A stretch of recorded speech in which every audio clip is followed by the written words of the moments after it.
I want you to just picture this for a second.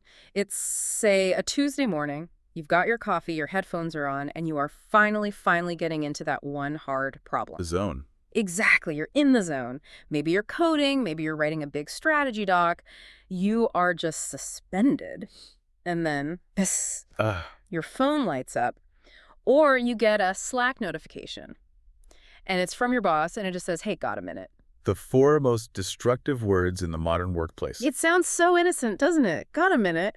Or maybe it's an invite for a quick sync at like 10:30 a.m., but for some reason that little pop-up makes you want to just toss your computer out the window. It's a visceral reaction, for sure. It really is. And today, we're actually going to validate that rage. We're going to dig into why that feeling isn't just you being difficult. It's a symptom of a huge structural problem in how we think about work. It is. And to unpack all this, we're doing a deep dive into a framework from the entrepreneur Alex Hormozy, which he actually builds on from a classic essay by Paul Graham. It's this battle between the maker and the manager. Right, and Hormozy calls understanding this the architecture of high output time investment. Which sounds a little jargony, I A know. little bit, yeah. But he claims this one specific realization is what took him from being a gym owner working 16-hour days to having a net worth of over $100 million. And that's really the promise here. This isn't just about, color coding your calendar. Yeah. It's about understanding the difference between just being busy and actually creating value. So let's get into it because, on the surface, time is time, right? A morning is a morning. So why do these two schedules, the maker and the manager, why do they hate each other so much? It all comes down to the unit of measurement. What's the smallest block of productive time? If you're on a manager's schedule, your day is divided into these little slots. Like you're playing calendar Tetris. Exactly. Your day is cut into 15, 30, maybe 16-minute chunks, and your whole sense of productivity is about filling those slots. You make a decision here, you unblock a team member there, you take a sales call. So for a manager, an empty calendar is a bad thing. It's a disaster. It's a lost opportunity. If a manager sees a 30-minute gap, their first instinct is, who can I call? What problem can I solve?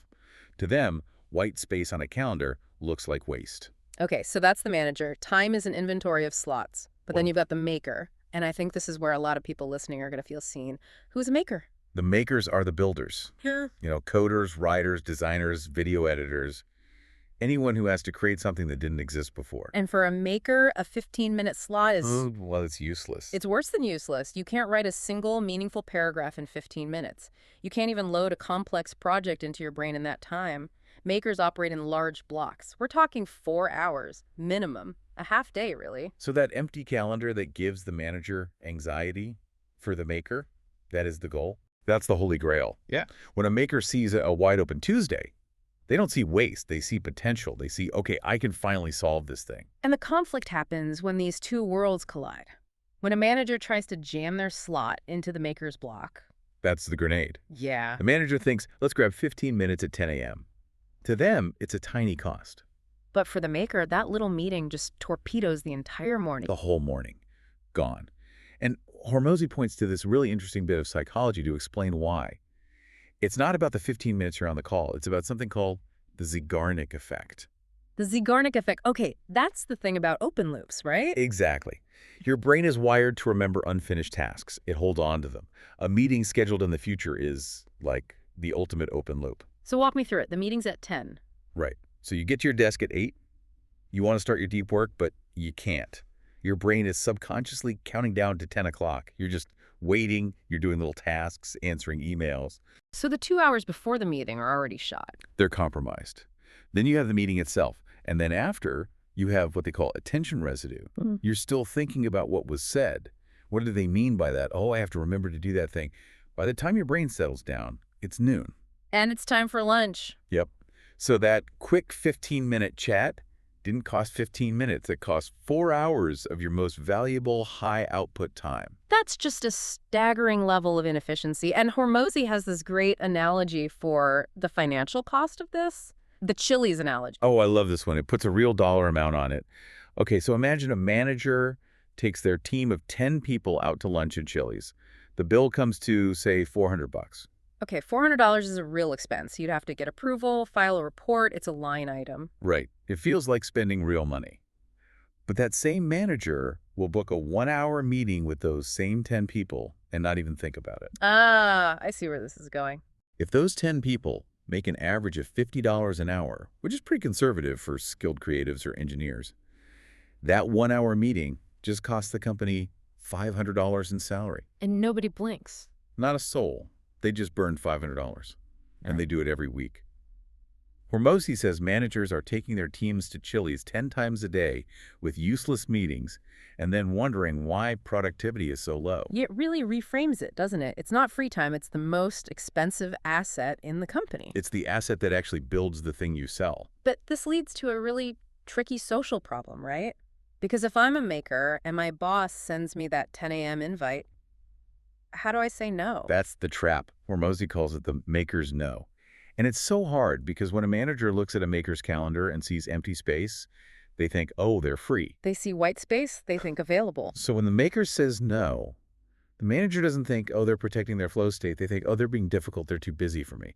They take it personally. So you're stuck.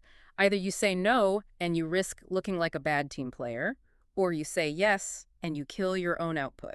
And we almost always say yes to keep the peace. Now we go home frustrated because we were busy all day, but we didn't actually make anything. Which is the recipe for burnout. Totally. And Hormozi's point is that we need to reframe that no. It isn't a rejection. It's a protection of the company's most valuable resource. You're saying, I'm declining this so I can do the job you hired me to do. Because if the product doesn't get built, there's nothing left to have meetings about. Exactly. What I found really useful in his breakdown was his personal story. He didn't just figure this out overnight.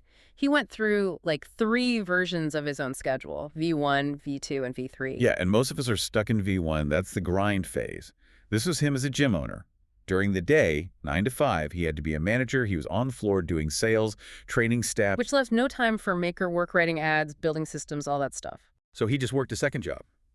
He'd wake up at 4 in the morning to do the maker stuff, work the manager job all day, then work again at night. Just pure brute force. Total brute force. And, sometimes you have to do that to get a business off the ground.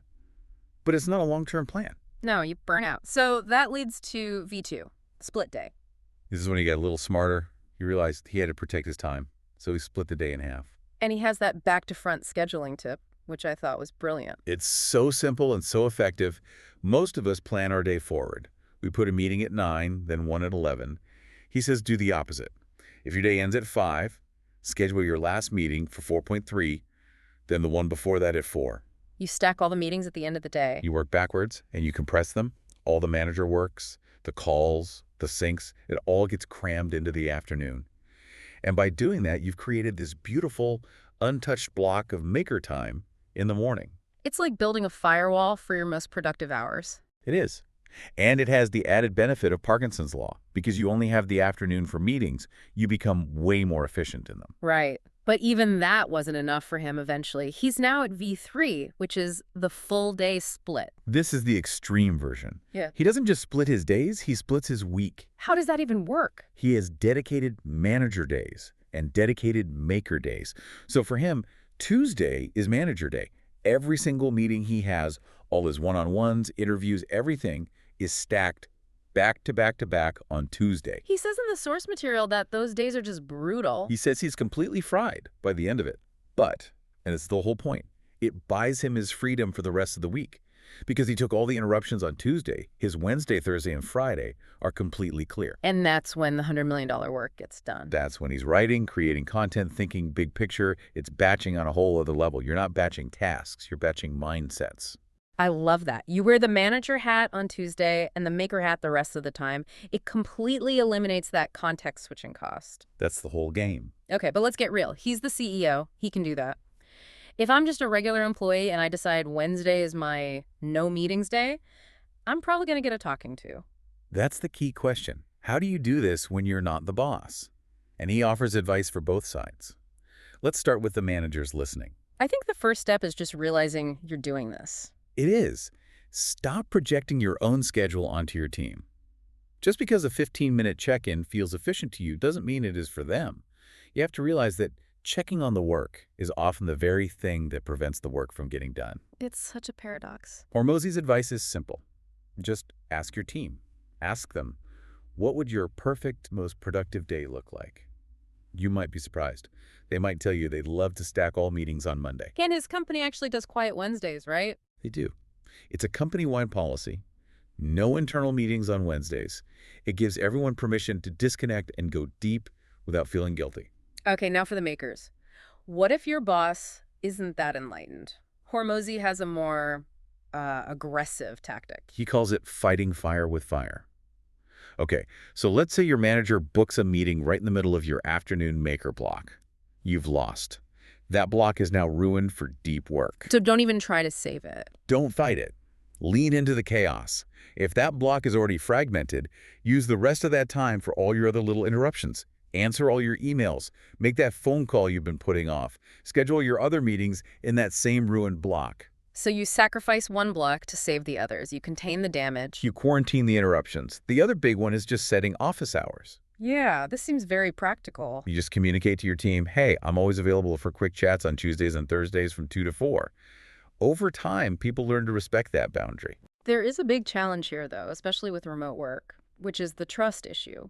If I'm a manager and I see your calendar's empty and you're not on Slack, I get nervous. That's the dark side of working from home. Right. You don't have that visual confirmation that someone is at their desk, headphones on, typing away. So managers think, are they working or are they watching Netflix? And that anxiety is what drives them to schedule all those check-in meetings. Exactly. And the only solution is for managers to shift from judging responsiveness to judging output. But that puts the pressure back on the maker, doesn't it? It puts all the pressure on the maker. That's the deal. If you're going to fight for your maker time, you have to deliver the goods. If you tell your boss, don't bother me on Wednesday, I'm building the feature, then on Thursday, that feature better be built. You earn your freedom with results. It's the only way. You build trust by shipping, not by answering an email in under a minute. This all kind of points to the bigger philosophical idea in his work, this tension between control and freedom. The founder's trap. You start a business because you want freedom, but in the beginning, you have total control and zero freedom. You're a prisoner. Right, because you're doing everything yourself. And to get freedom, you have to give up control. You have to trust your team. You have to let them have their maker time and believe that they'll use it well. Speaking of trust, we have to mention his wife and partner, Leila Hormozi. She sounds like a productivity assassin. She's ruthless with the calendar. They do these meeting audits. She looks at every recurring meeting and asks, does this need to exist? Can this be an email? Do I need to be here? And if the answer is no, She just deletes it. She calls it returning time to the company. I love that phrase, returning time to the company. It reframes the whole thing. Declining a meeting isn't being rude. It's being fiscally responsible with the company's time. And when the leadership does it, it gives everyone else permission to do it too. So let's wrap this up. We're not saying meetings are evil and everyone should be a hermit. Not at all. The point is, you have to be both a maker and a manager. The goal is to not switch between them every 15 minutes. Wear one hat at a time. Exactly. When it's manager time, be a great manager. Be available, be responsive. But when it's maker time, be ruthless about protecting it. That constant switching is what's costing you. So let's give everyone listening a concrete challenge, something they can do right after this. Okay, here it is. Open your calendar for next week, right now, and just look at it. Find your planned maker blocks. And find the sniper. Find that one lone 30-minute meeting sitting right in the middle of a 4-hour block. And when you find it, and you will, just move it. Or better yet, see if you can delete it. Ask if it can be an email. Just rescue that one block of time. Just protect that one block. Because as Hormozi's journey shows, that protected time is where all the real value is created. It's a powerful idea. He has that great quote, productivity is how much money you get out for the time you put in. Simple as that. Mm-hmm. And the highest returns definitely come from deep work, not deep meetings. We'll let you get back to your deep work. Thanks for spending some of your valuable time with us on The Deep Dive. Talk to you next time.